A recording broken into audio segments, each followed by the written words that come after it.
Hi, Kristin. I'm Greg Trzaskowski with Deepest Dream. Pleasure to meet you. Hello. Hello. I know all day you've been getting questions about working with Scarlett Johansson and in The Horse Whisperer with Robert Redford. I'm just curious because your film is such an ensemble-driven film and so many cast and crew involved. Looking at your end credits is amazing and a little bit intimidating. What did you learn from someone like a Robert Altman who was so good at handling so many people in with cast and crew? Is there anything looking back on that experience? I'll tell you a story about Robert Altman. Robert Altman once came onto set and he was unhappy about something, something we'd all done. And we were all on set. He gathered everybody around, come around, come around. He was very tall. Come around, come around. And he goes, one of you is the missing link. Meaning that one of us wasn't doing their job properly. And so we all kind of went, I better get my act together and behave and do a good job. It was very he was a very good leader, Robert Altman. He was a very good leader. So what did I learn from him? I guess, gosh, what did I learn from him? I must have learned something from him, but I wouldn't be able to put my finger on it really. Oh no, I do know what I learned from him.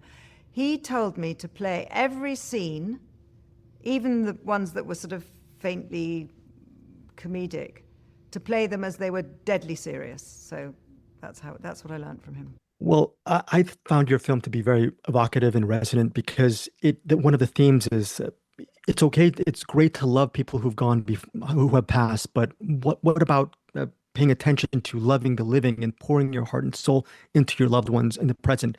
Is that theme, did that grow out of your screenplay, or was that always there from the get-go? I think it's one of those, when you're trying to figure out what you're trying to say, it's one of the things that floats to the surface. And there's a very good line in there, which is, take care of, let go of the children you were and pay attention to the children you have. And I think that we all have a tendency to kind of lament our own trauma, and it's very fashionable at the moment to think about how we all suffered as children and we were misunderstood, et cetera, et cetera, et cetera. But there is a way through that, and it's very good to be self-aware and to understand where one might have got bashed or bruised. But it's not a good idea to kind of dwell and hang on to those pains. It's a good idea to let go of them. And that's sort of what I'm trying to say in the film. Kristen, is there a way out, not a way out, maybe is there a way as far as finishing your own screenplay? Because I'm sure there are many writers out there in existence who have found it sort of a really hard mountain to climb. Are these people in general overthinking things? How did you approach completing your screenplay? It is hard. It is very difficult. I mean, this is the first time I've ever done anything like that. So, it was all new to me, and I had to be guided by people who knew better and driven by our producer and sort of people who were able to help us get to that point.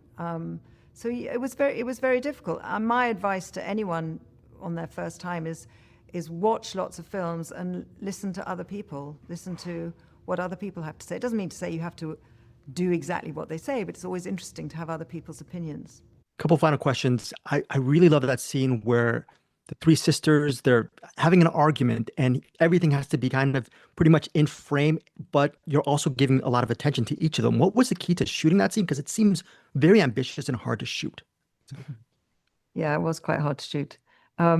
Well, the key to it was that I had an amazing DOP who is Yves Bélanger, who's just fantastic and works a lot with on his shoulder and everything. So he was very, very, very helpful with that. But we shot them all individually, and we took a long time over it. We took lots of time, and they had different goes, and they tried different things, and we were quite free with it, really. Kristen, thank you so much for your time. And as you're going, very quick question. I know this is impossible, but from your body of work, can you recommend to our listeners a movie of yours that you feel is underrated and you would like them to see and what makes it special? And thank you for your time. I love Sally Potter's film, The Party. Love that film. And there's a French film that I really, really, really love called Partir, Leaving. Those are my perhaps underrated films. Not underrated because they were greatly appreciated, but they're worth revisiting. Kristen, thanks again. Really love your film.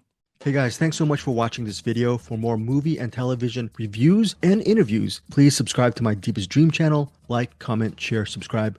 And as always, thanks so much for your support. Take care.